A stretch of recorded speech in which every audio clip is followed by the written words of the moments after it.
Thiruvananthapuram general ഹോസ്പിറ്റലിലെ ചികിത്സാ പിഴവ് പരാതിയിൽ അന്വേഷണം ഊർജിതമാക്കിയിരിക്കുകയാണ് പോലീസ്. സുമയുടെ ചികിത്സാ രേഖകൾ നൽകണമെന്നാവശ്യപ്പെട്ട് ആശുപത്രി അധികൃതർക്ക് പോലീസ് ഇന്ന് അപേക്ഷ നൽകും. ഡോക്ടർ രാജീവ് കുമാറിന്റെ മൊഴി വൈകാതെ അന്വേഷണ സംഘം രേഖപ്പെടുത്തും.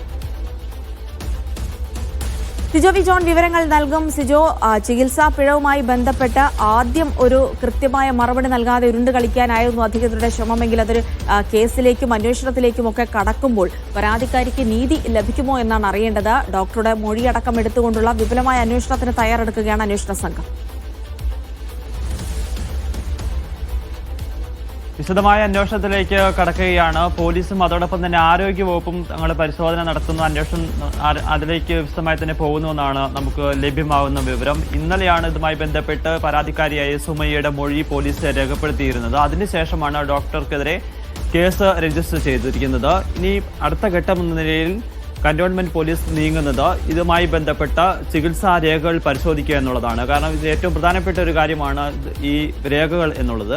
അത് പരിശോധിച്ചതിന് ശേഷം അത് വിശദമായി പഠിച്ച് അതിനുശേഷം ഡോക്ടറുടെ മൊഴി രേഖപ്പെടുത്താൻ തന്നെയാണ് തീരുമാനം. എന്തായാലും ഡോക്ടർ രാജീവ് കുമാറിന്റെ മൊഴി അധികം വൈകില്ല എന്നുള്ളതാണ്, രേഖപ്പെടുത്തുന്നത് വൈകില്ല എന്നുള്ളത് തന്നെയാണ് പോലീസിൽ നിന്ന് വ്യക്തമാകുന്നത്.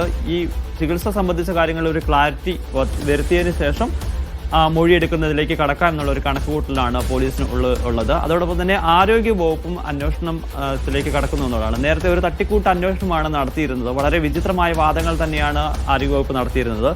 പരാതി ലഭിക്കാതെ തന്നെ തങ്ങൾ ഇത്തരത്തിലുള്ള ഒരു അന്വേഷണം നടത്തിയെന്ന് പറയുകയും അതിനുശേഷം ഒരു റിപ്പോർട്ട് തയ്യാറാക്കി മറ്റു പ്രശ്നങ്ങളൊന്നുമില്ല എന്നുള്ളൊരു കാര്യമാണ് പറയുന്നത്. അത് ഡോക്ടറെ സംരക്ഷിക്കുന്ന തരത്തിലുള്ള ഒരു റിപ്പോർട്ടാണ് സമർപ്പിച്ചിരുന്നത്. എന്തായാലും ഇന്നലെ ഈ ഓഫീസിലെത്തി ആരോഗ്യവകുപ്പിന്റെ DMOയുടെ ഓഫീസിലൊക്കെ എത്തി വലിയ രീതിയിലുള്ള പ്രതിഷേധവും ഒക്കെ സുമയ്യയുടെ ഭാഗത്തുണ്ടായിരുന്നു. ആ ഒരു സാഹചര്യത്തിൽ കൂടിയാണ് വിശദമായ പരിശോധനകളിലേക്ക് ആരോഗ്യവകുപ്പ് കടക്കുന്നത്. എന്തായാലും നടപടി ഉണ്ടാകുമെന്നാണ് പ്രതീക്ഷിക്കുകയും ചെയ്യുന്നത്. കാരണം ഇത്രയും ഒരു എവിഡൻസ്, സാധാരണ രീതിയിൽ ഇങ്ങനെ ചികിത്സാ പിഴവ് ആരോപണം ഉണ്ടാകുന്ന സമയത്ത് എന്തെങ്കിലുമൊക്കെ തട്ടിക്കൂട്ട് റിപ്പോർട്ടൊക്കെ ഉണ്ടാക്കി ആരോഗ്യവകുപ്പും ഉദ്യോഗസ്ഥരൊക്കെ അല്ലെങ്കിൽ ഡോക്ടർമാരെ സംരക്ഷിക്കുന്ന സമീപനത്തിലേക്ക് പോവുകയായിരുന്നു പലപ്പോഴും ഉണ്ടായിരുന്നത്. പക്ഷേ ഇത് കൃത്യമായ അത്തരത്തിലുള്ള ട്യൂബ് അതിനുള്ളിലുണ്ട് എന്നുള്ളതുകൊണ്ട് തന്നെ എന്തെങ്കിലുമൊക്കെ നടപടികളിലേക്ക് ആരോഗ്യവകുപ്പിന് പോയേ സാധിക്കുകയുള്ളൂ. എന്തായാലും കർശനമായ നടപടി ഉണ്ടാകുമെന്ന് ഇന്നലെ ആരോഗ്യവകുപ്പ് മന്ത്രി തന്നെ വ്യക്തമാക്കുകയും ചെയ്തിട്ടുണ്ട്.